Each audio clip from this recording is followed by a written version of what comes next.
Hoje eu fui convidado para falar sobre dependência emocional, que é um assunto muito importante e que vai nos ajudar a identificar, né, muita coisa em nós, né?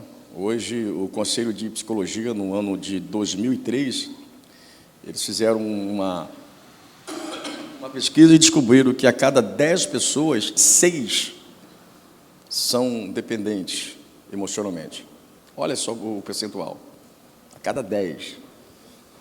E muitos de nós está preso a essa patologia, porque a dependência emocional é uma patologia, tá? E não sabe, né?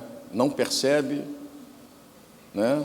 E acha até bom, né? Aquilo que o Lacan vai dizer, né? O gozo na dor. Existem dores que é uma forma do sujeito se esconder e ficar por ali, né?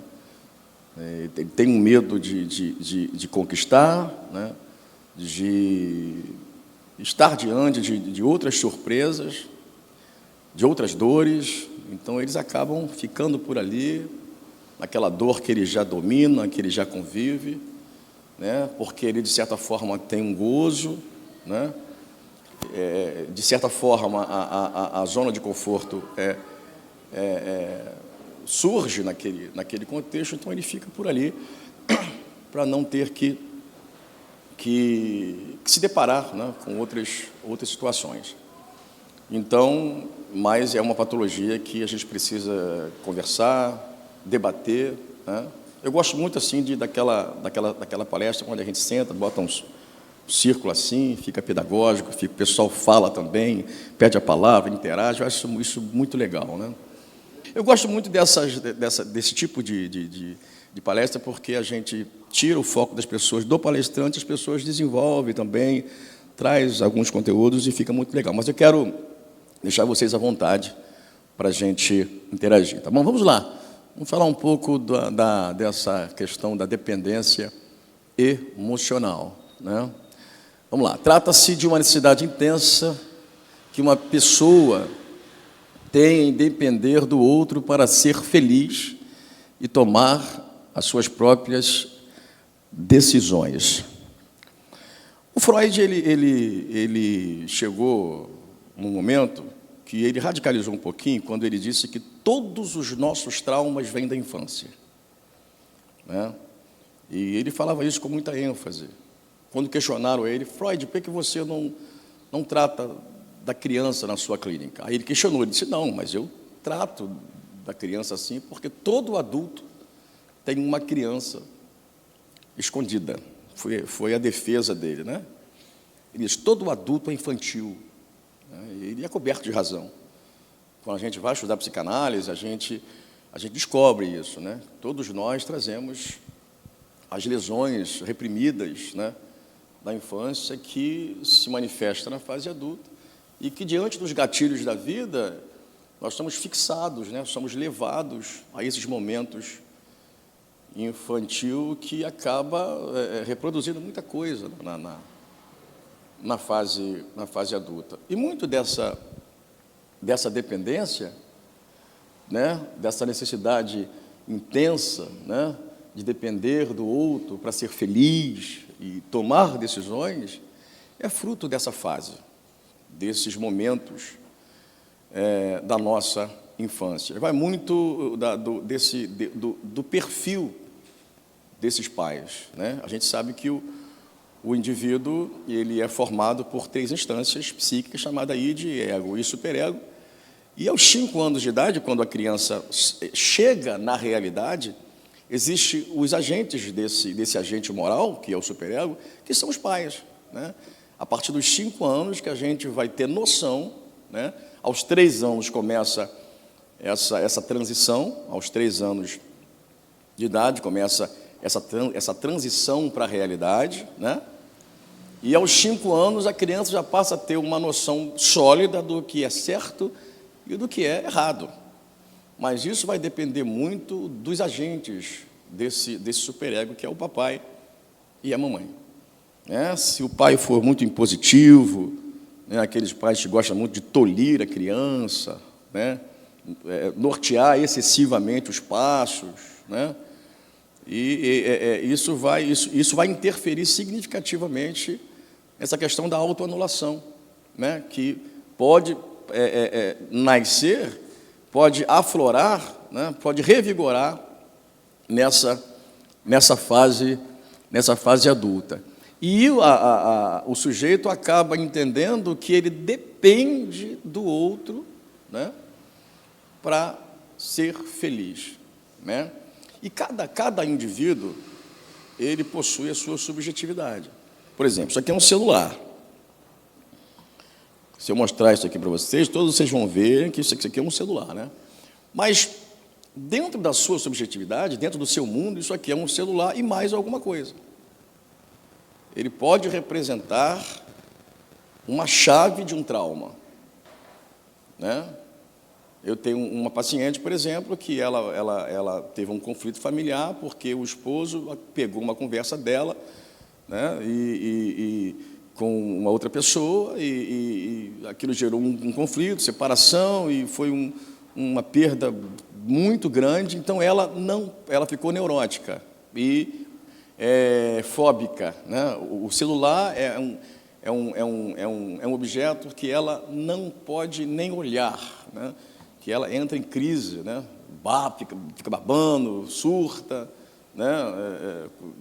começa a ter convulsões, e procurou a gente para fazer um tratamento. Aí nós tivemos que voltar com ela, com muita calma, sem hipnose, tá, pessoal?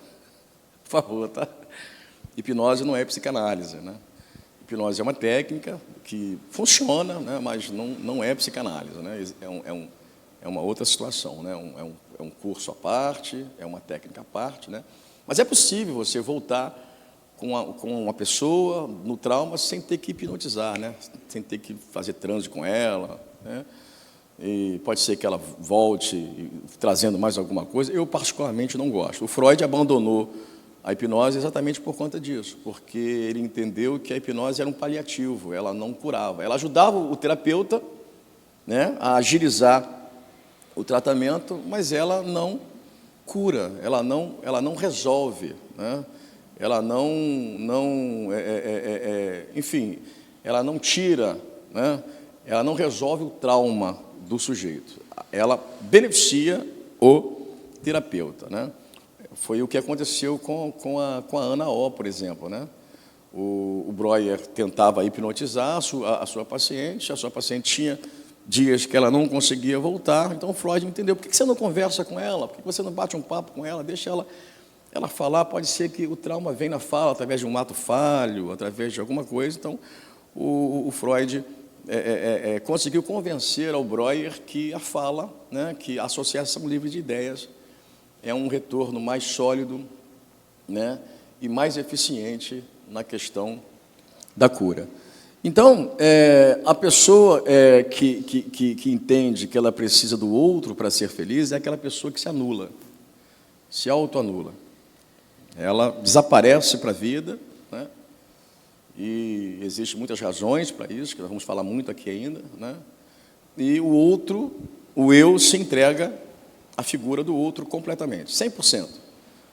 O percentual é esse, é 100%.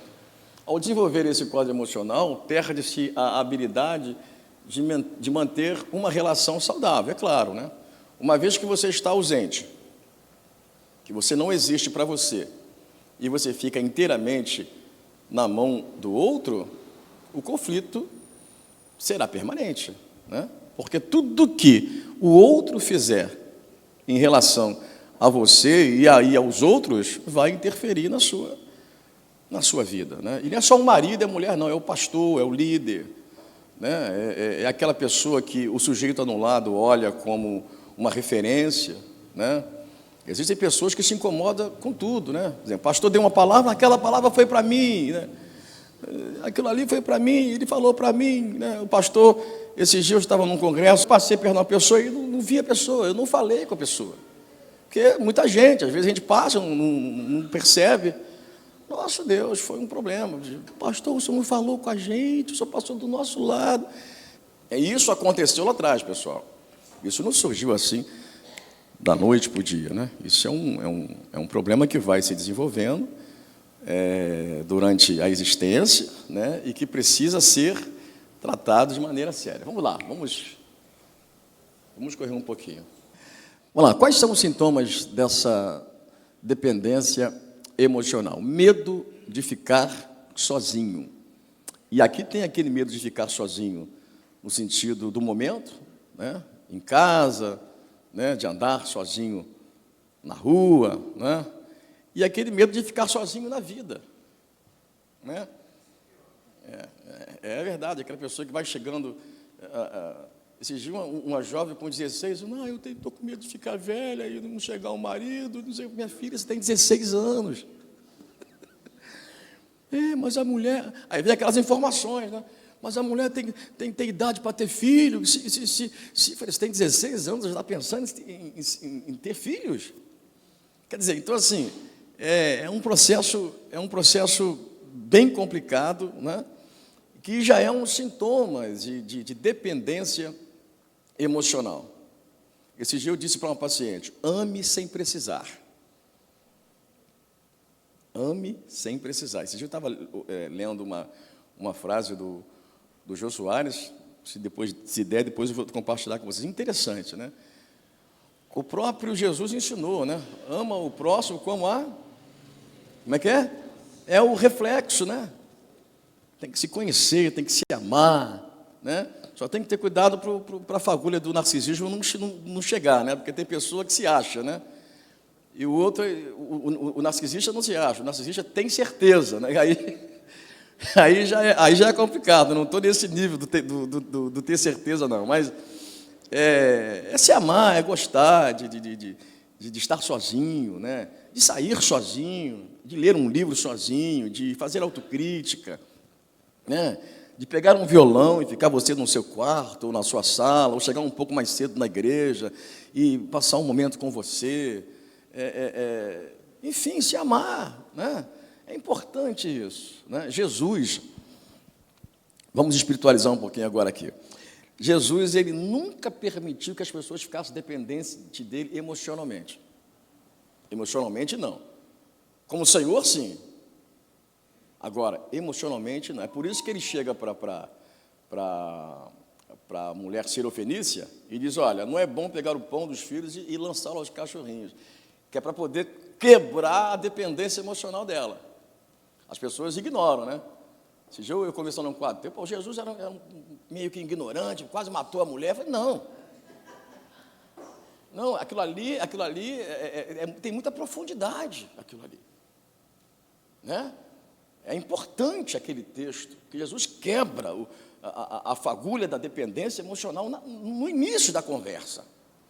O Senhor Jesus não quer, né? O leproso chega perto dele: Senhor, se tu quiseres, você pode me curar. Ele diz: eu quero, mas e você? Você quer? Porque às vezes o seu desejo não é o seu desejo. Por isso que o Lacan pergunta: você quer o que deseja? Porque às vezes o seu desejo é o desejo do outro. Porque o outro tem, porque o outro quer, porque o outro se deu bem, aí você quer, mas você quer o desejo do outro. Você quer aparecer, quer estar em evidência, você vê o grupo de louvor cantar: quando eu crescer eu quero ser igual o Joãozinho que está lá na frente. Mas não é o seu desejo, não é o que você quer, é o desejo do outro. Aí o Lacan pergunta: você realmente quer o que você está desejando? Né? Porque esse é o processo do início dessas autoanulações e da dependência emocional que vai surgindo na nossa vida e a gente não percebe. O Senhor Jesus, ele sempre incentivou o sujeito a não sair de si. O que ele fez com o cego? O que queres que eu? Parece uma pergunta imbecil, né? O cara cego, perdido, o Senhor pergunta: o que queres que eu te faça? Não sei, talvez ele cego queria ter outra coisa. Então o Senhor pergunta para poder incentivar o quê? A presença do sujeito no sujeito. Não é? A presença do sujeito no sujeito. Quando o pessoal ficou com fome no deserto, o que ele disse? Dá-lhes vós mesmos de comer. Cadê? O que vocês têm aí? Quer dizer, é importante essa figura do Senhor Jesus como terapeuta. Jesus foi o primeiro e o maior de todos os terapeutas da história. Ninguém foi melhor do que o nosso mestre, né? Ele sempre buscou no sujeito a presença do sujeito sem anulação. Aquele que quiser, olha que paradoxo, aquele que quiser vir, olha só, mas primeiro ele diz, parece uma coisa meio louca, né? Aquele que quiser vir após mim, negue-se a si mesmo. Olha só, vê se não tem um aviso no meio desse aquele que quiser, porque ele quer a presença do sujeito, e na outra parte da fala ele quer que o sujeito se esvazie. Mas para você se esvaziar, você tem que ter noção de quem você é, porque senão esse esvaziamento é um pseudo-esvaziamento, é uma coisa teatral, parece que você está se esvaziando, mas não está, é uma coisa meio que conveniente, você quer meio que dar uma de humilde para poder conquistar alguma coisa. Não, tenha noção, você quer, aí você tem que olhar, você tem que sentir aquela necessidade, né, e ter aquela ideia real de que você é um sujeito que não vale muita coisa.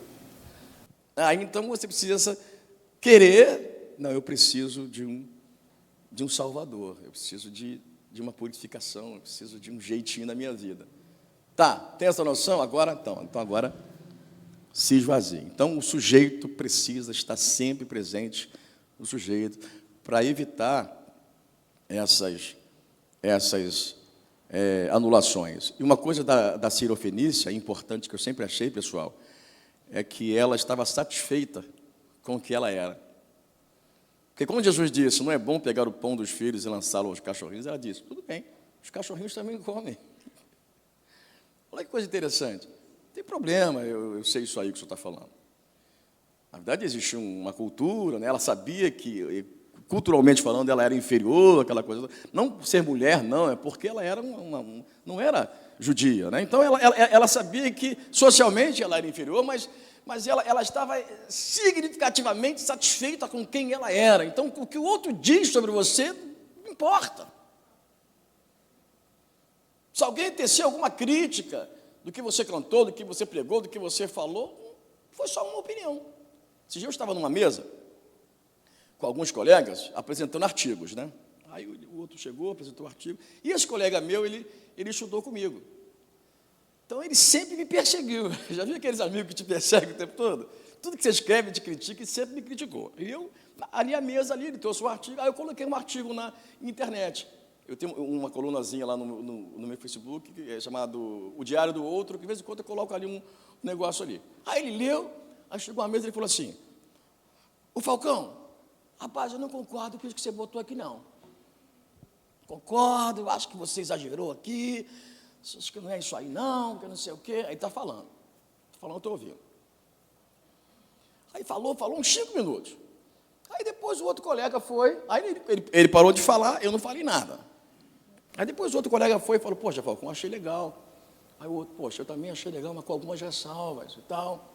Mas foi legal, mas foi bacana. Só que tem hora que você leva muito para o lado religioso, você fala muito do seu nicho ali e tal. Pô, legal e tal. Aí eu interagia com os outros. Com o outro não, né? Porque o outro sempre falou muita coisa e eu fiquei quieto. Aí ele ficou incomodado comigo, falou assim, poxa, Falcão, você interagiu com todos os colegas aí, mas comigo você não falou nada. Você não falou nada se o que eu falei estava bom. Eu falei, Barão, olha só, sabe o que está acontecendo? Você é um imbecil, rapaz. Eu vou ficar falando com imbecil? Desde que eu te conheço, você fala um monte de coisa. Já tem 10 anos que a gente... Então, eu vou ficar perdendo tempo com você. Então, o que você falou foi uma opinião, não me atingiu em nada, não me falou nada. Entendeu? Primeiro que o que você falou, não tem nada. Gosto de você pra caramba, você... Meu amigo, você sabe disso, né? Mas assim, você... Aí o colega, você foi catucar, você podia ficar sem ouvir isso aí. Ele, pô, Falcão, você me esculachou agora. Eu falei, não, cara, mas é verdade, você é o tipo do cara que você não... Você tem a síndrome do protagonismo. É a síndrome da última palavra. Já viu aquela pessoa que chega perto de você assim, traz um negócio, ele quer dar a última palavra? É a síndrome. Ele quer ser protagonista o tempo todo. é na mensagem, na hora do café, você está no corredor, ele quer, é a última palavra, ele sempre tem uma coisinha a mais para dizer. Esse tipo de gente você tem que deixar. Tem que deixa ele falar, isso aí, valeu. Então é uma opinião. Agora, se você for um cara anulado, dependente emocionalmente, você fica chateado. Porque você está sendo tolhido, questionado o tempo todo, né? Então, se você for um camarada seguro de si mesmo, uma pessoa segura, satisfeita consigo mesmo, você vai olhar para essas coisas apenas como opinião e você vai seguir em frente, né? A sua vida. Uma dificuldade de tomar decisões sozinho. Isso aqui é importante, porque o sujeito dependente emocionalmente, ele jamais consegue tomar uma decisão dele mesmo. Ele está sempre consultando, né? E eu vou já pular para o terceiro, porque tem a ver, ó, submissão, eu botei ali subserviência. A igreja é muito culpada disso aqui, porque essa palavra submissão, ela é lida no contexto religioso, principalmente, quanto mais fundamentalista for o contexto, mais subserviente é o povo. Porque essa palavra submissão, ela foi deturpada, né? Submissão, no nosso contexto religioso, é o sujeito que vive em função do outro. É a mulher que vive em função do marido. Ela não tem independência. Ela não tem individualidade, né? Quando eu comecei a apacentar, tinha algumas mulheres que chamavam seus esposos de pastor. Olhava, ô pastor fulano, eu falei, mano, pastor fulano, é teu marido, esposo. Pastor, porque fui ensinado assim. Eu falei, desculpa, mas não, é porque a submissão, quer dizer, a pessoa subserviente, ela vive o tempo todo em função do outro, em todas as esferas da existência, na igreja, em casa, enfim, é muito triste isso. Porque ser submisso ao outro é bíblico. É olhar para o outro, entender que a responsabilidade está com ele e que você tem um foco na missão, a missão está aqui. É por isso que a palavra de Deus diz que não existe autoridade que não seja de Deus, porque o foco de Deus não está na pessoa. Não é a pessoa, não é o queridinho do papai, é a missão. E o próprio Deus respeita isso, essa questão da autoridade. Né? Estar submisso à autoridade não é ficar subserviente a ela, não. Pastor, você pode questionar uma autoridade? Claro que pode. Qual o problema de questionar uma autoridade? Né? Não existe problema. Nenhum texto nas Escrituras diz que você tem que ficar subserviente à autoridade. Submisso, sim. Submisso é identificar que a responsabilidade está com a pessoa. Mas não tem nada a ver com a pessoa exatamente. Existe um foco, existe um objetivo, esse objetivo precisa ser conquistado, e que eu preciso, independente das minhas opiniões, do que eu acho, do que eu entendo, eu preciso caminhar junto. Ali, ajudar, contribuir, dar o meu melhor, né? E é bom que se questione. Mas aquela coisa do ungido do Senhor, do que fulano é inquestionável, isso tem destruído, tem incentivado a dependência emocional. A pessoa tem medo de falar com o seu líder, a mulher tem medo de falar com o seu esposo. E não é só a esposa com o esposo. Eu tenho pacientes que tem a mulher como senhora, dona de tudo. Uma coisa impressionante também, né? Nesses últimos momentos que nós estamos vivendo, o negócio está mudando um pouquinho. Muitos homens também que vivem em função da mulher. Está muito comum isso. Antigamente, era a figura do marido chefe, do marido senhor, né? Era mais. Hoje não, hoje a mulher está vivendo o contexto delas também. Elas estão dominando. Esses dias eu fui questionado. A minha esposa, ela tem a vida dela. Tem o trabalho dela, tem o carro dela, tem o salário dela. Eu não sei, nem sei quanto a minha esposa ganha. Estou dizendo a verdade para vocês aqui. Está aqui, ela está ali, ó. Estou aqui diante do Espírito Santo, não sei. E nem quero saber também, não. Quando eu preciso de um dinheiro emprestado, eu peço a ela, claro, né? Falo, varô, olha só. tem um negócio de um boleto aqui, os meus pacientes lá na clínica está sendo pouco, não deu para... Ela, para de chorar, toma. Né? E a mulher ganha mais do que eu também, né? Isso é formidável, né? Antigamente causava até depressão, né? O marido que ganhava menos que a mulher não podia. Né? Dava, como diz o pessoal, dava ruim, né? Alguma coisa tinha que... Né? Eu tinha uma ovelha que a mulher ganhava mais do que ele ganhava bem menos. A mulher tinha que repartir o dízimo com ele, que é para no relatório ele não aparecer com menos do que ela. Entendeu? E, meu Deus do céu, então, não podemos perder. Então, essa questão da subserviência é a pessoa que vive em função do outro o tempo todo. No lar, na igreja, né? É aquela coisa mesmo de ter o tempo todo que está dando satisfação, né? E esperando o desfecho, a resolução sempre do outro. Você não tem uma posição, você está sempre em cima do muro, né? E isso é muito... Por quê? Porque a autoestima, existe a baixa autoestima e existe a autoestima que não existe mesmo. Né? E quando ela não existe, a pessoa já está pertinho da crise psicótica, né? Daquele surto psicótico, aquela coisa de precisar mesmo de intervenção de drogas, né? Porque a pessoa fica assim, lunático, olhando para ver como é que se entende aquele processo. É a mulher que tem muito ciúme do marido e fica na igreja ou em qualquer outro lugar, dentro do mercado, na rua, né? Vamos sair um pouco do contexto de igreja, onde ela fica olhando para a pessoa, olhando para o marido, para ver se existe uma troca de olhar, e aquela coisa absurda, né? Porque não existe um amor próprio. Não existe um amor próprio. Né? Vou contar um negócio aqui muito engraçado. Pastores, existem muitos pastores, né, líderes, que eles estão em evidência, então eles ficam muito expostos a essas coisas. O adversário, ele não é fácil, não, né? Então, alguém chegou para minha esposa numa ocasião e falou assim: irmã Ana Laura, você não viu fulana de tal dando em cima do pastor Eliabot, não? Aí, Ana Laura, eu vi, aí daí? Aí, mas você não vai falar nada, vai falar o quê? E daí? Deixa ver, deixa olhar, não tem problema nenhum, não. Eu sou mais eu. Sou mais eu. Não é verdade? Olha que coisa interessante, né? Que amor próprio, né? Que legal. E eu não tinha percebido. Aí, quando ela me contou, eu nem percebi. Vocês homens são cabeçudos mesmo, vocês só misericórdia na vida de vocês. Entendeu? Então, assim, é importante essa segurança de não ficar na mão do outro o tempo todo, né? Nós teremos menos problema. Uma coisa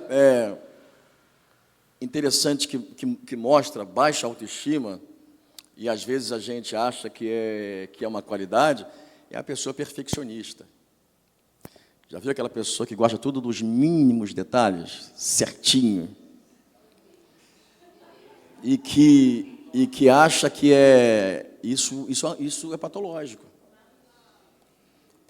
e grave, porque o sujeito perfeccionista, ele tem um nível de anulação nível 3, porque ele fica sempre com aquela expectativa de que ele será mal avaliado e ele não está pronto para essa mal avaliação. Então, ele prefere até não fazer. Já viu aquela pessoa que você tem que botar essa letra P aqui, mas não tem uma furadeira e não tem um parafuso, não tem uma bucha, né? Ele não sabe pegar um pedaço de paralelepípedo, de pedra, um prego e bater e botar a letra de não. Ninguém está vendo o parafuso ali, ninguém está vendo a bucha. Aí o que ele faz? É melhor não fazer, pessoal. Deixa a parede preta mesmo, está bonita. Não, vai machucar a parede, botar prego aqui e tal. Então, assim, a pessoa perfeccionista, ela é doente. Ela é doente porque ela... E quando ela faz, ela fica com a sensação de que poderia ter sido melhor. Quer dizer, ela olha assim, poxa vida, aí ficou bom, mas aí poderia ter ficado melhor. Esse ozinho aqui poderia ter ficado um pouquinho mais assim. Poxa vida. Quer dizer, aquela coisa, porque, na verdade, ele não está nem preocupado com o ozinho, ele está preocupado com a opinião, com o outro, porque ele é muito dependente emocionalmente.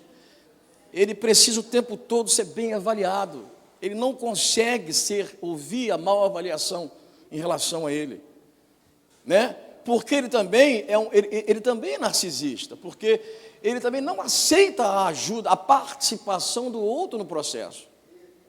Aí ele tem o protagonismo, então ele não quer adicionar ninguém naquele contexto, né? Mas por quê? Porque existe uma baixa autoestima. Já viu aquela pessoa que faz uma porcaria, mas ele acha que foi tudo? Pô, que beleza, ficou muito bom, né? Porque aquela coisa de nível, como é que é? Hard, como é que é? Hard, né? Poxa, esses dias eu coloquei um vídeo do Sérgio Lopes, né? Ele foi no meu aniversário cantar, aí tem uma hora lá que ele me chamou para cantar junto com ele, né? Aí eu botei assim, ó. Eu realizando o sonho do Sérgio Lopes de cantar comigo, brincando. Aí uma paciente entrou assim, pastor, autoestima nível hard. Falei, gente, eu estou brincando, gente, não é possível vocês acreditarem nisso aí. Estou brincando, pô. Entendeu? Então, assim, tem que trabalhar isso. E a autoestima, ela se aloja, a baixa autoestima, ela se aloja na gente e a gente não percebe. A gente não percebe. Como equilibrar como entender que nós estamos bem nessa questão da estima? É quando a gente olha para o outro como um coadjuvante, um ajudador, né? Jesus Cristo nos ensinou isso, né? Quando ele chama os seus discípulos para interagir, né? Para poder passar para eles olha, depois que eu partir, vocês vão fazer o que eu fiz e coisas melhores, não é? Esse dia eu estava pregando na igreja sobre a tempestade, o barco virando, as ondas, aquela coisa terrível, Jesus dormindo. Como é que se dorme num ambiente daquele, né? Aí o pessoal dormindo, tirando um cochilo, Senhor, o barco está virando, você não está vendo? Mas o que vocês estão fazendo aí, gente? Né? Então, a pessoa que está equilibrada, ele está sempre preocupado também com o progresso do outro. Ele quer crescer, mas quer que o outro cresça junto com ele. Não, você não sabe, eu vou te ensinar. Você vai crescer junto comigo. Né? Se você é bom no que você faz, prepara uma pessoa e tente deixar ele melhor do que você. Porque vai chegar uma hora em que você vai pifar, você vai precisar parar. E se você parar, vai ficar ruim, porque você parou, né? Então, a autoestima, ela beneficia você e também o outro. E você está sempre com você. Você está sempre com você. Nunca lá. Você está sempre aqui. Apego excessivo. A pessoa dependente emocionalmente o tempo todo do outro, né? Ele se apega excessivamente ao outro, a ponto de tomar posse do outro. Ele se apropria da pessoa. Né? E isso não acontece só na vida conjugal, não. Isso acontece o tempo todo, no trabalho, né? Aonde você está, o tempo todo você com o título de propriedade do outro na sua mão. Mas não é porque o outro tem qualidade, não. É porque você está ausente. Aí você entende que o outro é só seu. E se ele for distribuir alguma coisa para alguém, vai fazer falta para você. Aí você se apega excessivamente da pessoa. Isso é muito feio. Né? Já viu aquela pessoa que o sujeito está aqui e tem um outrozinho do lado o tempo todo? Opa! Tá. Já pega, sai em nome de Jesus. Porque incomoda. Entendeu? Essa semana, eu abri um trabalho aqui na rua Guarani, eu chamei meu filho. Né? Meu filho tem 23 anos, é advogado, inteligente, mas sempre apegado com o papai, né? Aquela coisa, né? Pai, não sei o que, pai. Eu falei, rapaz, fala grosso, rapaz, você já está... Aí eu ó, você agora vai ser o dirigente do trabalho aqui. Pai, mas lá tem 2 pastores, lá tem 2 evangelistas. Eu falei, mas pai, eu nem casado sou, meu filho, você é um homem de Deus, como eles são. Você está pronto, você está preparado, você tem uma família abençoada, você tem uma boa formação, você é um jovem que foi criado na igreja, dentro da palavra de Deus, que coisa, que é isso? Você vai conseguir. Aí ontem teve vigília lá na igreja, eu falei, vou embora, porque eu tenho que dar uma palestra amanhã, 9 horas da manhã, lá no centro de Piabetá, é você que vai finalizar o trabalho. Aí ele olhou para a tribuna, aquele púlpito de igreja cheio, né, que vocês sabem como é que é, né? Cheio de um monte de pastor, de evangelista e tal. Pai, é você, está vendo? Olha só como é que surge esse apego ao pai, ao ministério do pai, né? Essa coisa de estar sempre entregue lá, mas, quer dizer, ele, cheio de talento, um doutor em direito, inteligente, mas a subserviência, a submissão, né? E a gente tem falado, mas é muito ruim. A religiosidade, ela quando não mata, ela te aleja.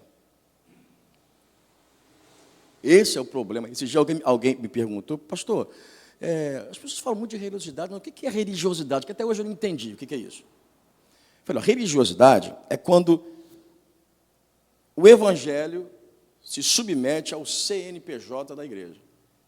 Isso é religiosidade. Tem explicação mais simples do que essa. Quer dizer, o evangelho, ele submete à cultura, o ambiente, ao que o grupo conversa, define. Então, o evangelho, ele se submete a tudo aquilo. Quem não fizer parte do sistema, do grupo, do que foi conversado, do que foi debatido, não vai para o céu, não é crente. Aí vem aquele julgamento que vocês sabem, né? Isso é religiosidade. É uma explicação simples. Existe uma explicação mais filosófica, mais profunda, mas que não precisa. É igual esse dia alguém me perguntou o que era fé. Pastor, o que é fé? Eu falei, meu Deus, o que eu vou explicar? O que é fé? Porque fé precisa deixar de ser doutrina, né? A gente tem que parar com esse negócio de que fé é doutrina. Fé não é doutrina, fé é relacionamento. Amém? Cada um tem a sua subjetividade, o seu mundo com Deus, o seu particular com Deus. Então, o que é fé? Fé é quando você ora para chover e leva o guarda-chuva. Isso é fé. Tem que explicar. Orou, pega o guarda-chuva. Isso aconteceu lá no norte. A gente estava lá, sem chuva, sem nada, na hora da saída para o ar livre, o pastor levantou uma oração, Senhor, traga a chuva para aqui, para esse povo, Senhor, molha essa terra, Senhor, tu tem poder para isso, e tal, aquela oração fervorosa. Aí quando ele acabou de orar, ele olhou para o irmão, pega o guarda-chuva lá.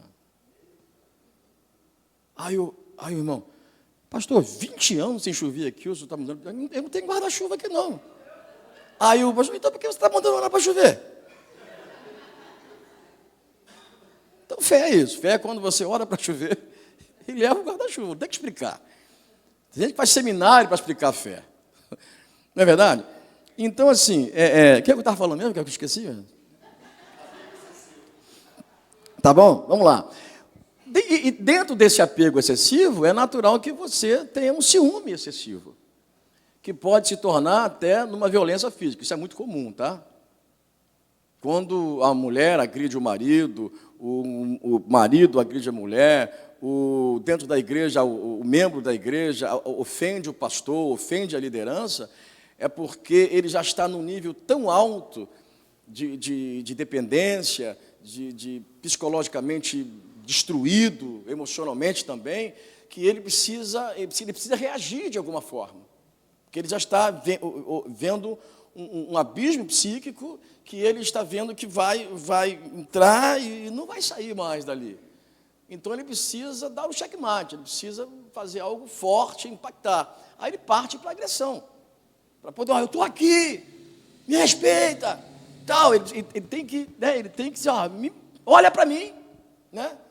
Existem pessoas que são pessoas boas, mas ela está tão anulada que ela quer ser percebida. Então, ela grita, ela bate, ela ofende. Essas pessoas precisam ser tratadas. Tá? E o conselho que eu dou é que tratem essas pessoas como pessoas que que precisam da sua ajuda, da sua compreensão. Está certo que ninguém não vai aceitar ser agredido e tal, mas não tome decisão com a pessoa se você visualizar que aquilo é patológico. Cuida da patologia. Às vezes a gente está indo muito bem, mas quando a pessoa começa a aprontar, a gente abandona a pessoa, para de visitar, para de conversar, né? Pedro negou ao Senhor Jesus 3 vezes. 3 vezes Jesus perguntou a ele se o amava. E no final das contas, Jesus pegou a coisa mais preciosa e entregou para essa pessoa. Você faria isso? Seja sincero, eu não faria, irmãos. Uma pessoa que me trai 3 vezes, estou sendo sincero para vocês, uma pessoa que me trai 3 vezes, e de maneira significativa, uma pessoa que me conhece, que me trai, vou pegar o que eu tenho mais precioso e vou entregar, dá para fazer, mas dentro do contexto da nossa existência é difícil. Mas assim, Jesus fez, e dependendo do assunto, da situação, que não é nesse contexto, nós precisamos entender que precisamos confiar nas pessoas, precisamos melhorar. Eu falei que eu não faço, porque eu estou confessando uma fraqueza minha aqui, mas nós precisamos confiar nas pessoas. Como confiar? Tratando-as. Amém? Ajudando. Ó, vem para cá, eu vou ganhar meu tempo com você, não é perder tempo, eu vou ganhar meu tempo com você, vai dar tudo certo, a gente vai conseguir. Entendeu, pessoal? Precisamos investir. Porque aí nós vamos atender a expectativa dessa pessoa, né, que tem um apego excessivo, né, e que, através daquela discussão, ela quer se mostrar. Não precisa você fazer isso. Não precisa gritar, não precisa me bater, não precisa me agredir, me ofender. O que você quer? O que você deseja? Abre sempre uma linha de diálogo para a gente melhorar o nosso relacionamento. São os principais sintomas: medo de ficar sozinho, dificuldade de tomar decisões sozinho. Submissão ali não é submissão não, tá? É subserviência. Eu botei a submissão só para a gente fazer esse comparativo. Baixa autoestima, apego excessivo, ciúme excessivo, que pode se tornar até uma violência física. Vamos lá, muda para mim. Passos básicos para deixar a dependência emocional. Reconheça os sintomas da dependência. É difícil a pessoa reconhecer que tem uma patologia. Tem que reconhecer. Se não reconhecer, não se cura. Eu preciso me curar. Eu preciso melhorar. Não é para o outro, é melhorar para mim. É melhorar para mim. Né? Preciso me amar, preciso me respeitar. Né? E se não houver o discernimento de que você precisa de ajuda, esquece cura. Porque às vezes a cura nem vem, mas pode vir a ressignificação, né? Você pode ressignificar aquela lesão que você tem, né? Eu vou contar para vocês aqui rapidinho o que aconteceu comigo. Eu acho que, deixa eu ver se eu consigo resumir. Tá, eu vou resumir aqui. E vou falar e vocês vão entender, principalmente quem congrega aqui há muito tempo. O Gessé, o pastor Silas, o pessoal aqui. Eu sempre fui muito religioso quando eu era muito jovem. Então, eu passei por esse processo de dependência emocional. Aquela coisa do líder. Então, eu tinha um líder que eu era inteiramente, assim, dependente dele. Eu admirava tanto que eu depositei todas as minhas fichas. Perdi a autocrítica, perdi o meu autorrespeito e passei a viver. Tudo que o mestre mandar, faremos, era mais ou menos assim. A ordem vinha, eu só executava, eu não parava para olhar. Veio, vamos fazer e tal, era assim. Vim para Piabetá, há 20 anos atrás, né? Enfim. Aí eu fui para o seminário, me formei, aí fui para a convenção na época, eu não podia ser consagrado porque eu era solteiro, eu tinha 17 anos, eu era menor de idade, né? Para eu me ser matriculado no seminário, o meu pastor em São Gonçalo teve que assinar um ofício se responsabilizando, né? Para eu passar por aquele processo, para eu ser aceito lá. Fui aceito, concluí, mas não podia, porque era muito jovem, não tinha esposa, até que um dia lá, num congresso, eles formaram a banca, me examinaram, me consagraram evangelista nacional na época. Passei, vim para cá e tal. Aí depois casei, né? e o trabalho foi emancipado e tal. Aí um dia, só que antes disso, todas as vezes que eu ia para a convenção para ser avaliado, para ser ordenado pastor, eles me bloqueavam. Eles sempre tinham uma coisinha, e eu sempre dando o meu melhor, sempre fazendo o máximo que eu podia fazer, sempre respeitando o meu grupo, o meu povo, né? E aquilo foi mexendo, foi me machucando. Aquilo foi me ferindo. Com 24 anos eu fiquei diabético. Comecei a tomar insulina. E teve um momento que eu fiquei com 43 quilos. Tá vendo esse negócio aqui? Eu fiquei com o meu bracinho, era isso aqui, minhas perninhas era essa varetinha aqui. Fiquei mal. Meus filhos pequenininhos, fiquei doente, muito mal.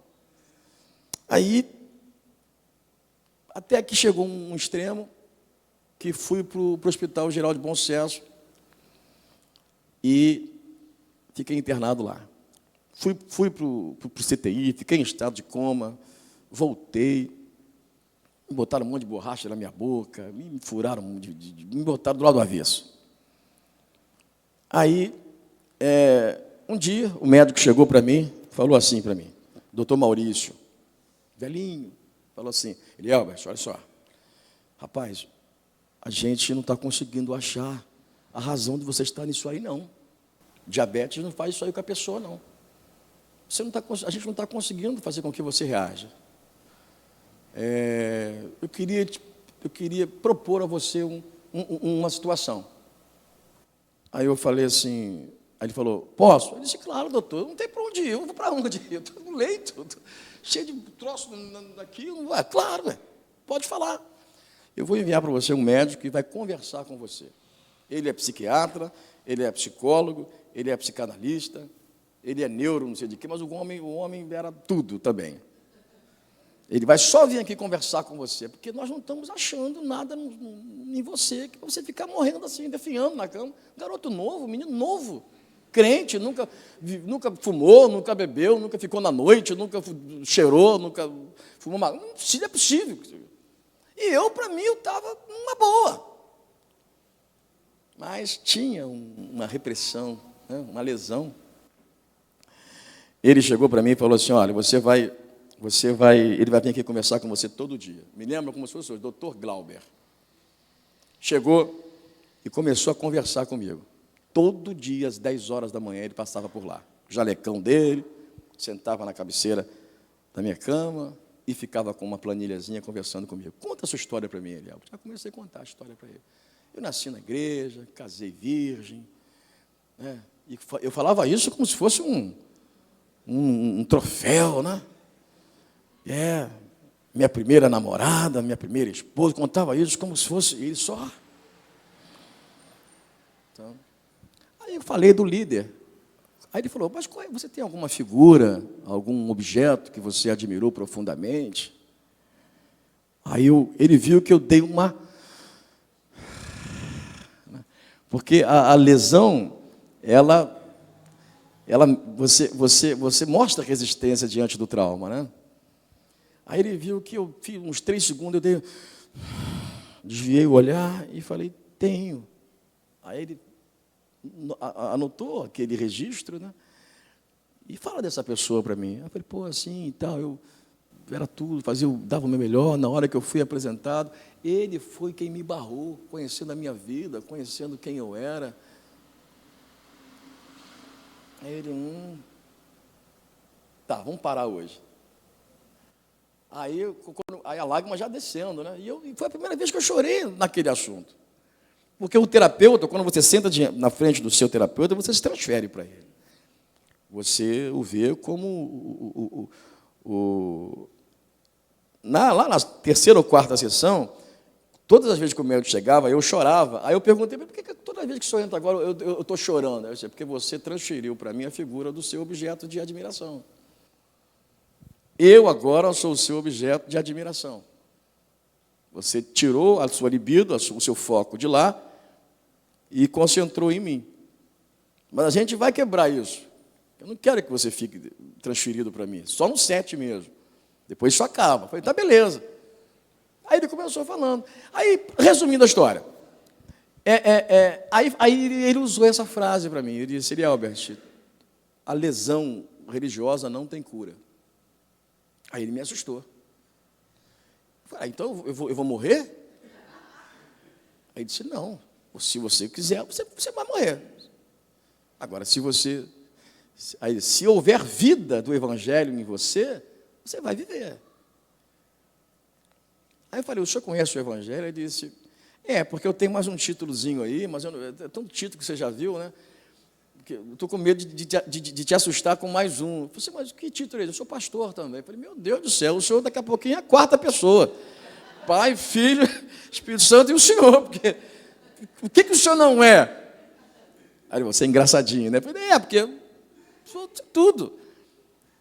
Pois é, vamos voltar aqui. Aí ele disse, olha, a lesão religiosa não tem cura. Aí ele usou essa frase que eu nunca esqueci. A religiosidade, quando ela não te mata, ela te aleja.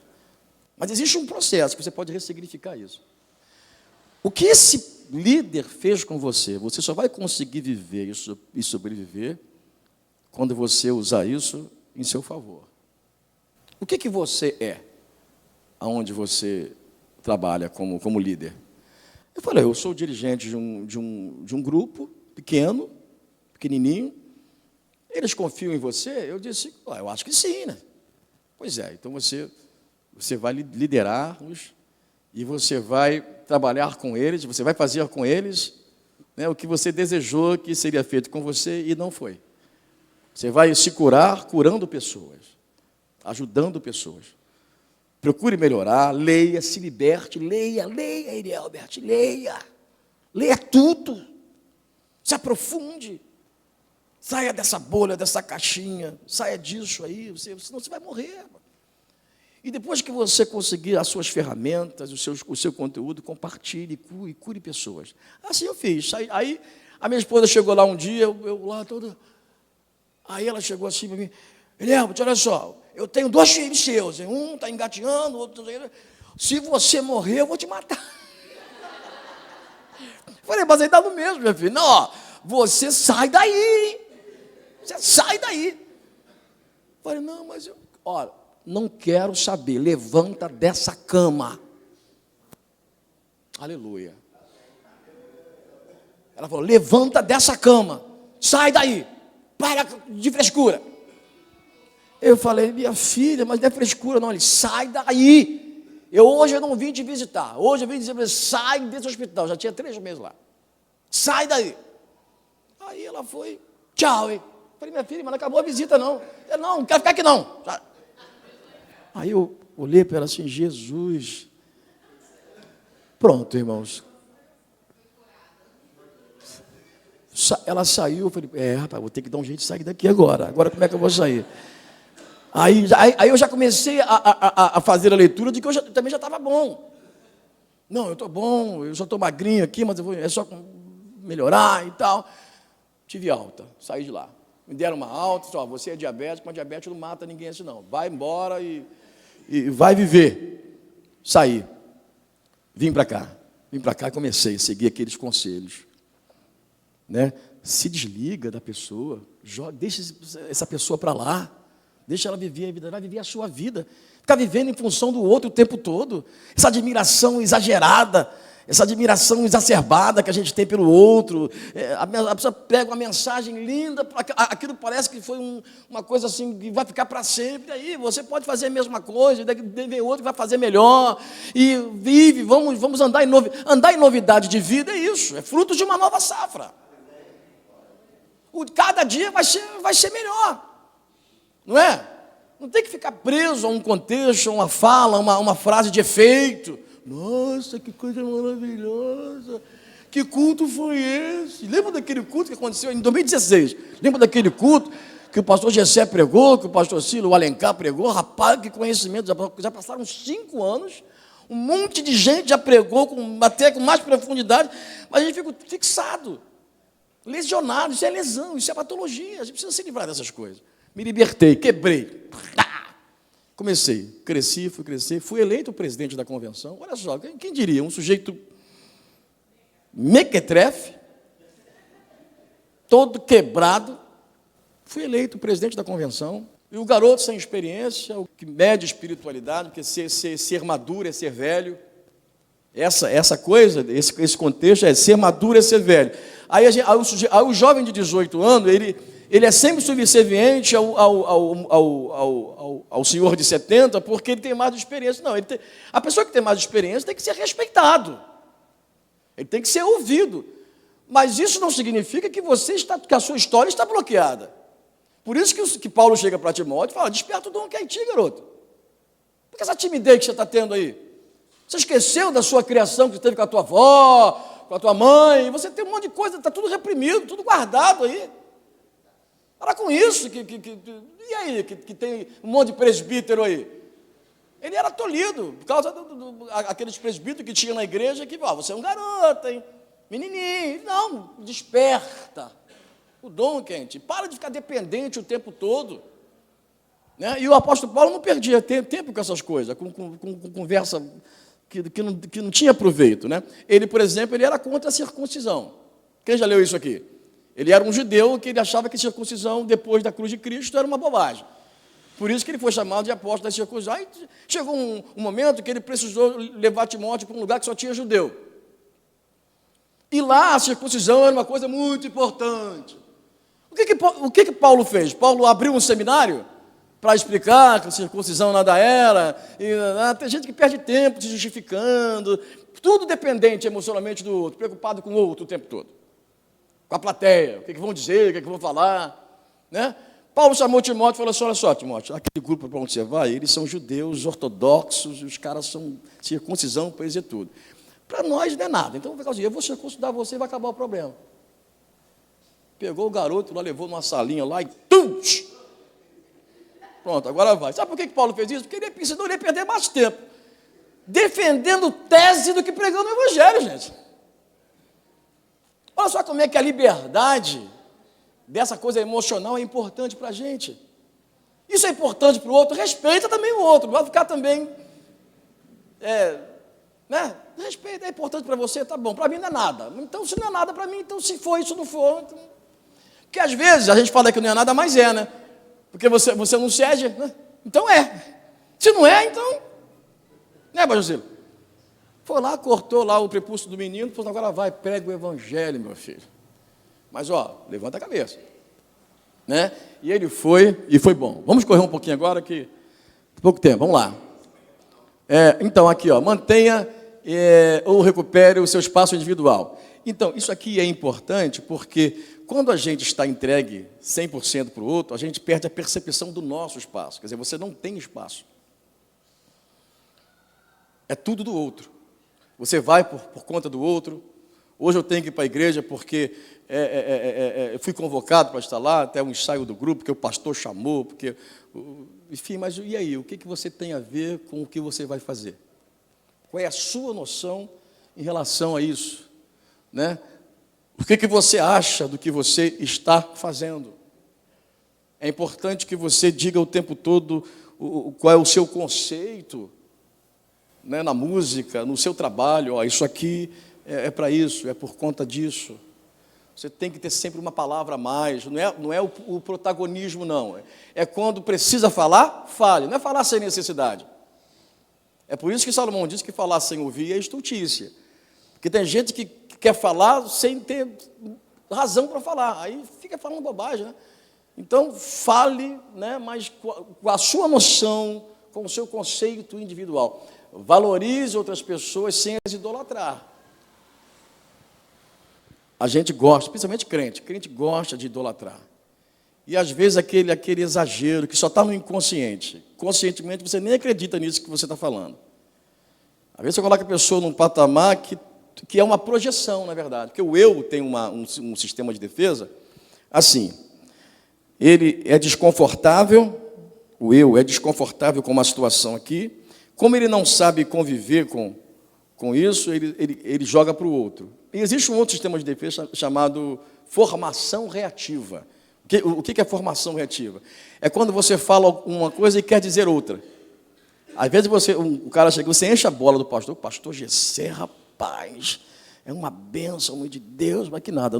Na verdade, o que você quer dizer é que ele não vale nada. Pô, que pastor metido, rapaz. Pô, cara chato pra caramba. Mas o seu eu se incomoda com isso. Porque você está anulado, você deseja ser ele, ou ser igual a ele, ou coisas do gênero, e ele não sabe lidar com esse sentimento inconsciente, porque você também não sabe. Você também não sabe que tem isso. Isso é uma doença, isso. Aí você faz uma formação reativa, você fala o contrário. Poxa, que pastor abençoado, que homem de Deus. Então, isso aqui é esganar. A história de um paciente é que ele matou o próprio filho lá nos Estados Unidos, foi preso, pegou 35 anos de cadeia, porque um dia de domingo, ele era dono de uma oficina mecânica, ele abriu a janela de casa e ele viu o seu filho abraçando um outro jovem. Ele estava sem camisa, o outro jovem de camiseta e tal, mostrou a cena para a gente ver. Aí ele abriu a janela assim, viu o filho dentro da oficina, com a porta da rua fechada, com a porta de dentro aberta, o filho abraçando o outro jovem, né? Aquele carinho, aquele abraço afetuoso. Aí quando ele olhou aquilo, ele desceu desesperado, ainda com pijama, ainda desceu as escadas, foi lá na oficina. O que você está fazendo abraçando esse menino aí? Você agora virou gay, virou afeminado, não sei o quê. Pai, é meu amigo, ele veio aqui me visitar hoje é domingo, a gente não trabalha hoje, eu dei um abraço nele, estava com saudade. Que nada, homem não abraça homem, você está maluco, rapaz? Você é gay agora? Pai, que gay, pai. Começaram a discutir, um calor da discussão, ele pegou uma chave de fenda e travou no peito do filho. Cravou no peito do filho, aquela chave de fenda, matou o filho. Foi preso, pegou 35 anos. Na cadeia, o psicanalista chegou lá para conversar com ele, porque lá nos Estados Unidos os presos têm assistência, eles são tratados, eles trabalham. Lá tem recuperação social da pessoa, né? A pessoa é reconduzida, né? Em alguns casos não dá, mas na maioria deles sim. Aí o terapeuta, ouvindo ele falar, e disse que quando ele era pequeno, quando era criança, ele gostava de beijar os garotos. Só que aí ele reprimiu isso. Reprimiu, cresceu, casou e ficou com esse desejo homoafetivo reprimido. Aí o eu dele não sabia conviver com essas coisas. Então ele tinha um discurso muito agressivo em relação às pessoas homoafetivas. De fato, ele era um homofóbico. Ele se transformou num homofóbico nas atitudes. E quando ele viu o filho abraçando o outro, ele se viu no filho. Quer dizer, é onde o eu faz esses deslocamentos daqui para o outro, para lá. Essas viagens de lá para cá, daqui para lá, isso acontece todos os dias, irmãos. A gente precisa ter muito cuidado com isso. Né? Às vezes a gente vê uma pessoa, e isso acontece muito nas igrejas nossas, né? Fulano está com o sapato alto, está com as cavelando, cortou o cabelo, não sei o quê. Quer dizer, na verdade, o desejo é dela, ela quer fazer aquilo, mas o eu sai daqui, se projeta lá, aí vem a crítica, porque punir a si mesmo é muito difícil. Questionar a si mesmo é muito difícil. Falar dos seus próprios desejos que não são aceitos na cultura é muito ruim. Então, o que o eu faz? Ele tira o conteúdo daqui e joga para o outro. Jogando para o outro, dá para falar. A gente fica mais aliviado, falando dos nossos desejos do outro. Isso aí está errado, hein? Não pode fazer isso não, mas você quer fazer aqui. Então, você se desloca para lá. Foi o que aconteceu com o pai. O pai se viu no filho e matou o filho. Aí o terapeuta falou assim, olha, eu tenho uma coisa para dizer para o senhor é homossexual, tá? Aí ele, o quê? Eu sou homossexual, por isso que o senhor matou seu filho. Seu filho não era. Pronto, aí ele desabou. Então, na nossa formação, essa história foi contada. Então, a gente precisa ter muito cuidado com os discursos, né? É muito importante o pastor entender a alma, o que significa. A gente fala muito de alma, mas a gente não sabe cuidar de alma não, tá, pessoal? Então, eu não estou generalizando não, tá? Mas muitos de nós não sabem cuidar de alma. Jesus é o maior cuidador de alma. Jesus não perdeu tempo com conversa fiada. Nicodemos, quando começou a dizer, bem sabemos que tu és mestre, vindo de Deus, porque ninguém pode fazer essas coisas, aquele elogio excessivo, ele olhou para Nicodemos e disse, você tem que nascer de novo. Parece uma coisa bichuda, não tem nada a ver. Nicodemos elogiando Jesus detectou ali um vazio, um negócio estranho dentro do Nicodemos. Você tem que nascer de novo, meu amigo. Ué, mas nascer de novo. Tudo que você está falando aí é formação reativa. Você quer dizer outra coisa. Você não quer dizer isso aí. Vamos lá. Tenha autonomia para tomar decisões. Essa coisa de tomar decisão é muito difícil para quem é autoanulado e para quem é dependente emocional. Quem é dependente emocional não consegue. Né? Até porque também o outro também, que é outro patológico, não permite também. É por isso que existem os conflitos. Porque quando você está dentro de uma casa, por exemplo, uma mulher dependente emocional do marido e o marido narcisista. Mulher dependente emocional e o marido narcisista, aquele cara que tem certeza de tudo, né? Tá. É difícil, porque a pessoa está patologicamente escravizada, ainda tem um sujeito ainda que não permite qualquer decisão dessa pessoa. É por isso que as clínicas estão sendo abertas para o tratamento de casais por conta disso. É aquilo que o Freud chamou de neurose familiar. Existe paciente que ele tem que ser tratado com o seu parceiro, porque é uma desconstrução de neuroses que estão entrelaçadas uma com a outra, que é complicado para valer, né? E a pessoa não consegue tomar a decisão, porque todas as vezes que ele tem aquele conflito, aquela briga acirrada, e a coisa fica séria. Mas quando a pessoa descobre que ela pode tomar a decisão, ela também aprende a como lidar com um parceiro narcisista. Quantos aqui já leram a história de Narciso aqui? Então, Narciso, o cara se achava tanto que ninguém era capaz de namorar com ele. Apareceu lá umas meninas lá lindas, umas mulheres bonitas, querendo casar com ele, mas ele não, eu sou muito bonito e não dá para vocês, não. Mas peraí, rapaz, a gente não. Aí diz a lenda grega que essas mulheres que ele negligenciou fizeram lá uma espécie de bruxaria para ele. Aí um dia ele estava, diante da sua formosura, caminhando num bosque, aí viu lá um lago. Aí ele se aproximou do lago e olhou para a água e viu a sua imagem na água. Quando ele olhou para ele assim, ele falou: nossa, mas eu sou muito bonito. Aí foi olhando, e foi se admirando, e foi entrando na água, e foi, e olhando para si mesmo, e olhando, e quanto mais ele olhava, mais ele entrava, e foi que chegou uma hora que ele foi se afogou e morreu. Aí o Freud pega o construto desse mito e constrói, em 1910, essa questão do narcisismo, da adoração excessiva da própria imagem. E nós temos isso, né?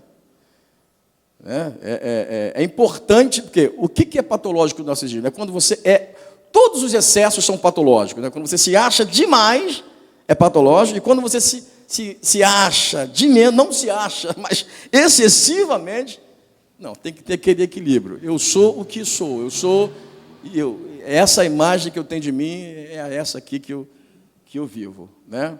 Fazendo assim, você vai tomar decisões. Quando você está no centro, né, quando o seu eu está entre o agente moral e o agente do desejo, quando você sabe lidar com o seu id e quando você sabe lidar com o seu superego, quando você sabe atender às exigências, porque se você for um sujeito que fica completamente entregue ao superego, você fica aquele sujeito chato, aquele cara moralista, que tudo é pecado, tudo é errado, tem que ter cuidado com tudo, né? Se você for um cara que está uma pessoa que está entregue ao id, quer dizer, aos desejos, você também fica um cara pervertido, sujeito desmoralizado, né? Enfim, então você tem que saber lidar com os desejos, com as vontades, com os prazeres da vida, né? E também com o que é moral, o que é certo, né? E saber lidar com isso tudo, né? E procurar ajuda profissional, né? Quando você tem essa percepção, lá em cima, eu reconheço os sintomas da dependência, que tem a ver com esse último tópico embaixo aqui, ó. Reconhecendo os sintomas da dependência, você vai procurar ajuda profissional. Chega para o seu terapeuta e abra abre a guarda, conversa com ele, que ele vai saber chegar ao ponto que deixou você assim, dependente do outro. Vamos lá. Diferença entre amor e dependência emocional. O amor não é egoísta ou egocêntrico. É o amar sem esperar a volta. Isso aqui é tudo, né, pessoal? Você se ama? Você se gosta? Você se admira? Você está bem com você mesma? Satisfeita? Então, o que o outro vai ter, você não vai esperar nada dele em relação à sua atitude, porque você está satisfeito, você ama sem precisar. Ame sem precisar. Se o seu colega não receber bem todo esse construto de amor que você tem, você vai ficar bem.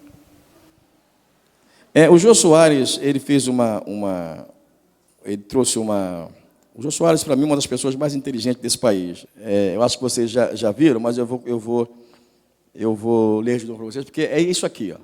O que ele disse foi o seguinte, eu até averiguei para ver se a frase era dele mesmo, a frase é dele mesmo. Ele disse o seguinte, a melhor maneira de ser feliz com alguém, olha só que coisa, percepção.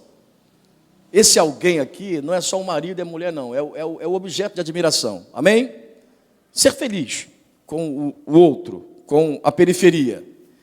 A melhor maneira de ser feliz com alguém é aprender a ser feliz sozinho. Isso às vezes soa como egoísmo, né? Como uma pessoa vaidosa. Não. Não é não. A melhor maneira de ser feliz com alguém é aprender a ser feliz sozinho. Ponto. Aí ele fala, daí a companhia será questão de escolha e não de necessidade. A pessoa que tem necessidade do outro é muito triste. Tem mulheres que são abandonadas, que são traídas, tem homens que são traídos, que eles vivem uma vida de sofrência porque não pode ser feliz de novo. Porque a felicidade estava presa ao infeliz que traiu, que não respeitou, que não considerou. Aí fica aí tem os quadros depressivos. A maioria dessas razões é tudo religião, é tudo interpretação. Quer dizer, o marido casa, a mulher o trai, ele tem que ficar sozinho para o resto da vida, porque não pode casar de novo. Quer dizer, você paga o preço da traição, ainda tem que conviver com aquela praga, aquela decepção, aquela dor, o resto da vida. É a anulação, a pessoa não vive, a pessoa não tem autonomia, a pessoa vive em função e morre e vai embora, porque não existe, a pessoa não existe, ela tem a necessidade, ela busca o amor, não é para um cumprimento da existência, para o compartilhar da felicidade, não, é porque ela não existe. Então, o outro é a razão dela existir, ou dele. É uma coisa absurda, que a gente fica alimentando, e é difícil se livrar dessas coisas, irmãos. Não dá, se só o conhecimento quebra essas coisas. É por isso que o Senhor Jesus nunca foi bitolado. Quando alguém dizia, na lei está escrito, eu, porém, vos digo. Lembra do sábado? Jesus guardava sábado? Sim, claro. Todo judeu guarda sábado. Eu fico chateado quando eu vejo o pregador, Jesus quebrou o sábado. Não, Jesus nunca quebrou o sábado nenhum, isso é mito. Jesus era judeu, ele estava na sinagoga, ele guardava o sábado, como qualquer um outro judeu. Jesus era sabatista? Era. Adventista não, mas sabatista ele era. Era sim, guardava sábado, não comia carne de porco, ele era judeu. Jesus não quebrou nada disso. Só que ele trouxe um sentido para a exigência. Não adianta você dizer, faça isso, mas você não tem um sentido para fazer isso. Gente, mas o sábado, ele só foi posto porque primeiro existiu o homem, o indivíduo. Vocês vão deixar a ovelha morrer porque é sábado? Não estou entendendo isso. Jesus trouxe isso. Eu, porém, vos digo. A mulher apanhada no ato de adultério, olha, na lei está escrito que tem... Tudo bem, se vocês tiverem condição de fazer isso que vocês estão fazendo, então atire a primeira pedra. Olha como é que Jesus leva o sujeito para o seu interior. Quando eles voltaram para si mesmo, peraí, mas eu não tenho condição de jogar pedra nessa mulher não, gente. E a terapia de Jesus foi tão profunda que os mais velhos que perceberam, primeiro, sim, rapaz, dá para mim não. Aquele grupo do julgamento improvisado de Jesus, para mim, é a igreja que deve ser erguida. É o sujeito que tem a condição de olhar para si mesmo, de se libertar. Não, eu não tenho condição. Pegou a pedra e jogou e saiu. Olha a cura, que maravilha, amém? Que maravilha, Jesus curou todo mundo ali. E quando a fulana ficou perto dele, cadê? Nem eu também não vou te curar. Não vou. Aquela pessoa também era uma pessoa anulada. Porque ela poderia ter metido o pé. Duvido que tu ficava com os seus acuradores. Se os seus acuradores, todo mundo meteu o pé, duvido que alguém que ficava. Eu vou ficar aqui nada, vou meter. Não, ela ficou. Jesus questionou isso. O que você está fazendo aqui? Cadê os teus acusadores? Ninguém te acusou? Nem eu. Nem eu. Vai e deixa passar. Não peques mais. Que coisa maravilhosa, né? Libertou a mulher. A mulher foi e ficou livre. Então, amando a si mesmo, tendo a percepção da sua imagem boa para você, né? Você não vai esperar nada do outro, né? Já a dependência emocional é totalmente o contrário, pois é carregada de ego. Você acredita que apenas será feliz ou sobreviverá se o outro estiver contigo. Tá? Já falamos disso aqui, né? Então, quer dizer, a sua vida fica presa no outro o tempo todo. Presa no outro o tempo todo. E se esse contexto aqui for espiritualizado, é pior. Porque no mundo tem pessoas que vivem sem o tom da espiritualização. É mais fácil. É mais fácil você trabalhar essa libertação para pessoas que não conhecem o Evangelho do que trabalhar a pessoa que já teve um encontro com o Senhor Jesus. Porque a figura de Deus é um Deus dogmático, é um Deus que fere, é um Deus que pune, é um Deus... Até a pregação, agora mudou um pouquinho, mas antigamente era assim, aceita Jesus, porque você pode passar ali, o carro te pegar, te atropelar, você está numa bala perdida, pegar na tua cabeça, tu morrer de repente, um infarto, você pode morrer. A pessoa não vinha para a igreja porque ela sentiu a necessidade de um Salvador, ela se avaliou e viu que ela pecou, que o Senhor Jesus morreu, que a cruz não aquela coisa pedagógica, não, é porque está com medo de morrer e ir para o inferno e ver. Aí a pessoa vem, a figura que ela criou de Deus é aquele Deus perverso. É isso que o Freud falou que a religião faz, quando ele disse que a religião ela era uma neurose. Freud falou, a religião, Deus não existe, a religião é uma neurose. Por quê? Era essa a imagem que o Freud tinha do Deus. É onde eu escrevi o meu livro, Desconstruindo Isso. Né? Aí um pastor luterano, chamado Oscar Feister, botou Freud na parede e disse, olha, não é isso aí não. Tem uma parte do evangelho de Deus que você não conhece. É o Deus em Cristo.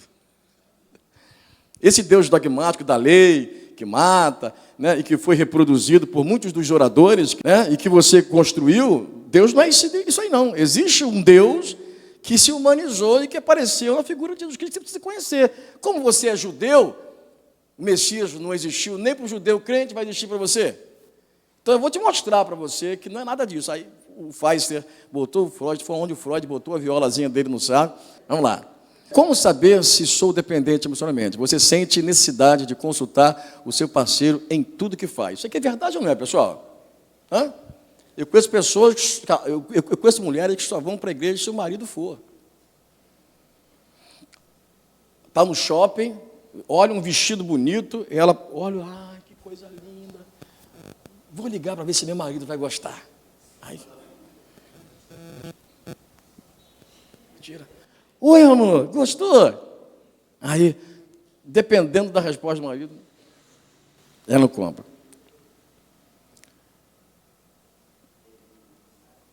Tudo, é tudo na ordem do absoluto. Tudo, e quando não é o marido, é alguém. É a colega. Enfim, não consegue decidir absolutamente nada. Na igreja tem pessoas que querem cantar um hino, ela pergunta ao colega se vai ficar legal. Eu queria sair esse hino aqui, mas será que vai ficar legal? Aí olha, poxa, mas já cantaram esse hino semana passada, vai ficar igual a outra, né? Não, esse hino está muito badalado, o que você acha? Discute o tempo todo, não tem o prazer, o prazer dela. É por isso que o Lacan diz, você quer o que deseja? Porque o que vai fazer está sempre em relação ao outro o tempo todo, gente. É tudo outro, o que o outro vai dizer, o que o outro acha. É tudo outro, você não aparece em nada. Você só está de pé com a sua epiderme, mas você não existe. É tudo o outro. Né? Vamos lá. Tem medo da solidão, da rejeição e do abandono, claro. Ele só pergunta por conta disso, porque ele tem medo de passar a impressão de que ele exagerou, de que ele ultrapassou, que ele não é digno de tomar aquela decisão, de decidir aquilo, que quem tem que fazer aquilo é o outro. Então, como ele tem medo de ser questionado, de ser abandonado, aí ele se submete a essa servidão, a essa subserviência, que é muito triste a pessoa a um lado. Eu não estou aqui incentivando que o casal não deve ter cumplicidade, relacionamento, não é nem isso que estou dizendo, quem está entendendo? É respeitar o que o outro quer, o que a mulher gosta, o que o homem gosta, né? Esses dias a minha esposa gosta muito daquele negócio, aquele peixe cru, sushi, né? Rapaz, eu não sei como é que as pessoas comem aquele negócio, mas tudo bem, ela adora aquilo, né? Aí ela pegou o celular, mas eu não gosto, né? Eu estava com fome também, né? Aí ela falou assim, olhou para mim assim, minha filha, o que você quer? Eu falei, o que eu quero é caro. Ela, não, fala aí. Aquele negócio yakisoba, tem um lugar que vende yakisoba aqui que é top de linha. Eu nunca vi um negócio daquele, bom demais. Negócio de uns camarão assim, uma carne, coisa absurda, muito gostoso. Aí todas as vezes que ela vai comprar agora o negócio dela, ela compra o meu yakisoba. Aí a gente senta na cama nós dois, ela com o peixe cru dela e eu com o meu yakisoba. Ainda pega, já aprendi com aquelas varetinhas, tá? Bota o dedinho no meio assim, come, quer dizer, eu e ela só come se eu comer com ela. Isso é importante, o compartilhar. Mas assim, se eu insistir muito, se não tiver o que eu quero, ela também compra o peixe cru dela e come. Aí eu fico olhando assim e falei, minha filha, você não quis nada, eu insisti com você não quis, minha filha, então eu vou ficar com fome, estou comendo aqui. Aí eu enjoei tanto de ficar assim, sem nada, de comendo biscoito recheado, que eu nem posso comer aquele trem, que agora, toda vez que ela compra o sushi dela, ela manda vir um yakisoba para mim. Aí, resolvi o meu problema também, né, pessoal? Vamos lá. Quando você não está com o seu companheiro, não suporta a distância e liga para ele várias vezes para saber aonde e com quem está. É verdade isso aqui. O GPS, o chip fica na mulher. Isso não tem, e não tem esse negócio de ser mais no marido e mais na mulher não, tá? A gente não sabe nem quem cobra mais. Onde você está? Tem um barulho estranho, viu umas vozes aí, hein? O que é isso aí? Está onde agora? E agora tem um negócio de um aplicativo agora, que dá para saber onde a pessoa está, né? Você, estou vendo, hein? Mas perguntar não é nem a parte mais grave, não. O marido perguntar, onde você está? Não é nem tão grave, não. Também é uma fagulhazinha de patologia, mas não é, o ruim é quando a pessoa quer informar aonde está. Quando você não está com o seu companheiro, não suporta a distância, ele liga para ele várias vezes para saber aonde e com quem está. Ele e você também faz questão de dizer, eu estou aqui, hein? Estou fazendo isso, entrei agora no shopping, estou no sacolão, peguei a cebola, botei num saco, Ó, agora estou comprando quiabo, hein? Tem pessoas assim. Tem que viver a individualidade. Né? Tem que viver a individualidade. E assim, eu era assim, eu aprendi a controlar tudo, né? A igreja, minha esposa também. Eu aprendi que a mulher era do lar. Eu casei com 19 anos, pessoal. Eu casei com 19 anos. Meu filho tem 23 anos. Eu casei com 19 anos. Então, eu aprendi que a mulher era do lar, era fogão e máquina de lavar. Isso eu aprendi, estou sendo sincero. A mulher é do lar, tem que servir ao marido. Aí eu gostava disso, né? Porque é bom você ser, né, o cara e tal. Aí um dia, eu tinha aquele negócio de orar 3 vezes ao dia. Antigamente eu orava muito, hoje eu estou orando muito pouco. Aí eu não via a Ana Laura orar, não, né? Aí um dia eu cheguei para ela e falei assim: minha filha, nunca vi você pegar o véu e botar para orar, enfim.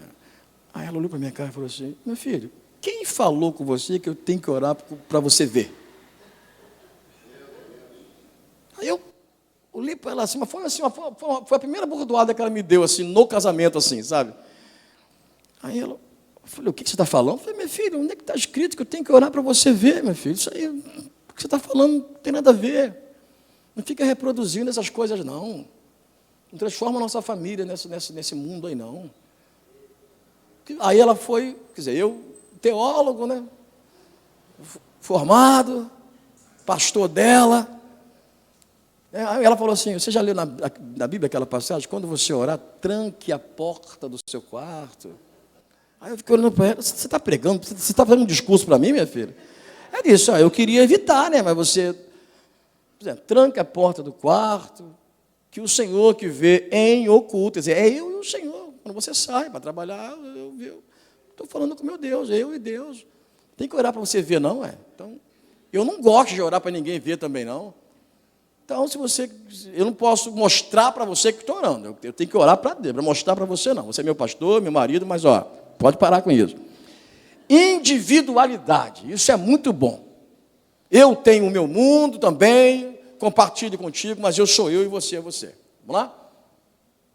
A pergunta é a seguinte, vai lá. Volta agora. Pode passar. É possível obter cura da dependência emocional? Sim. Existe medicação que vai ajudar, mas a terapia combinada é fundamental nesse caso. Nós, como psicanalistas, a gente não pode consultar fazendo receituário, né? Medicação. Isso é coisa do psiquiatra. Mas, assim, é importante que o psiquiatra e o psicólogo e o psicanalista, qual é a diferença? Eu escrevi um artigo aqui no meu livro, que eu falo sobre psiquiatras, psicólogos e psicanalistas, e eu discrimino, né?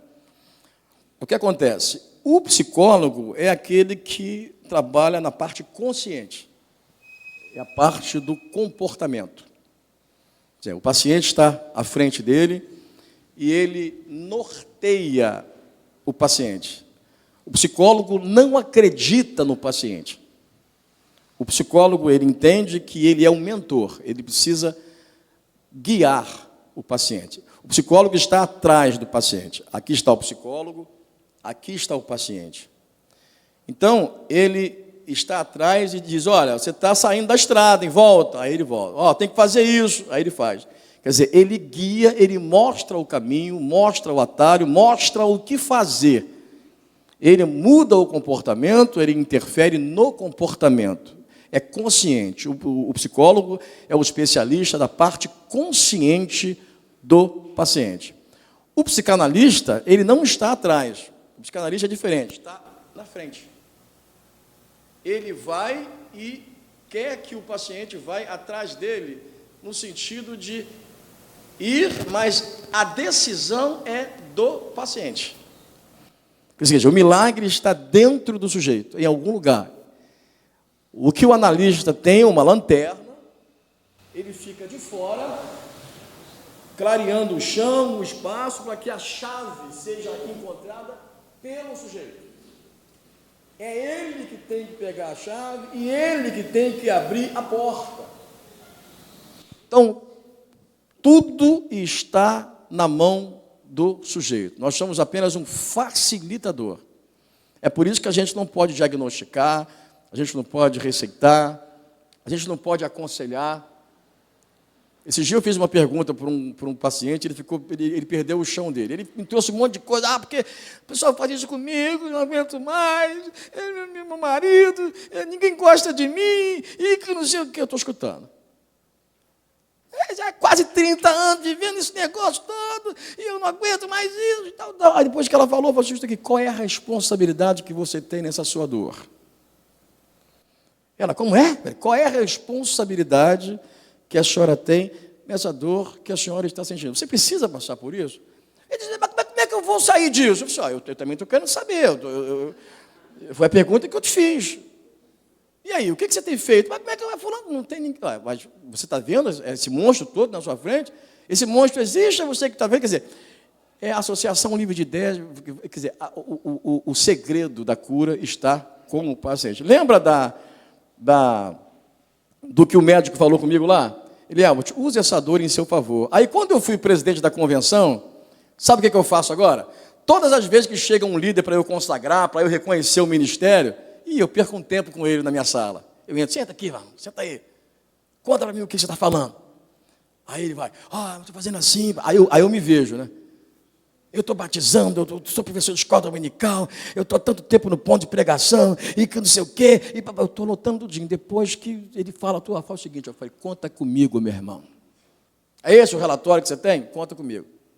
Quando eu faço isso, é isso que eu queria que tivesse acontecido comigo. E isso que o médico me falou, curando as pessoas, você vai se livrando dessa dor, ela vai ficando cada vez mais frágil, mais fraca, ela vai existir dentro de você para sempre, mas não vai te arrebentar mais, te adoecer mais. O psicanalista, ele acredita no sujeito. O psiquiatra, ele já entendeu, o psicólogo está aqui, o psicanalista está aqui, o sujeito está no meio, o psiquiatra está aqui, no alto.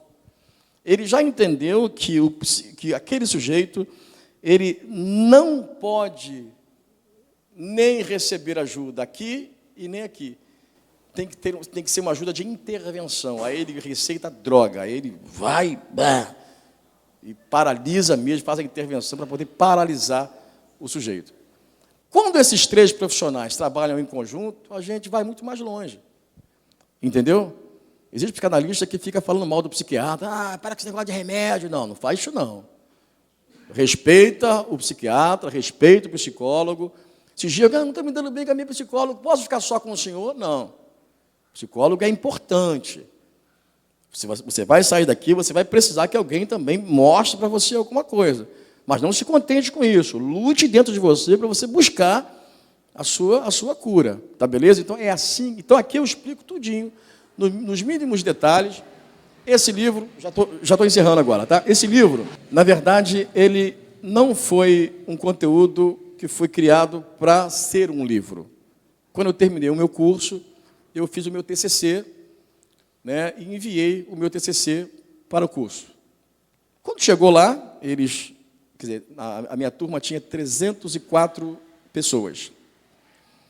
E o único material que foi desenvolvido com a temática religião foi o meu, né?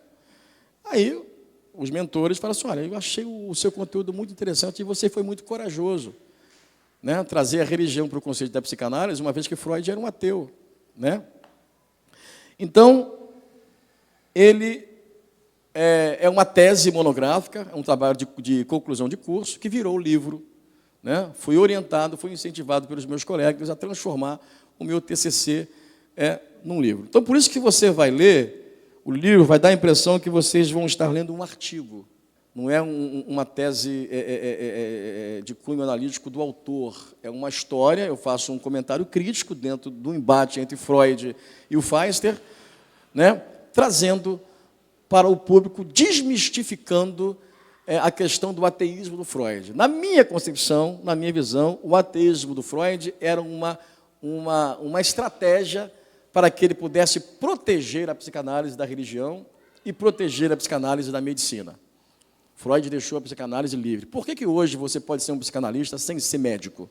Porque o Freud bloqueou, né, a apropriação indébita dos médicos, né, e dos pastores e padres. Freud falou isso: eu não vou deixar que os pastores e os padres e os médicos se apropriem da psicanálise. Então, o Feistel colocou o Freud na parede e disse: olha, esse negócio de que você é ateu, isso é mentira sua. Isso é uma estratégia que você está usando para você afastar os crentes e afastar os médicos, né?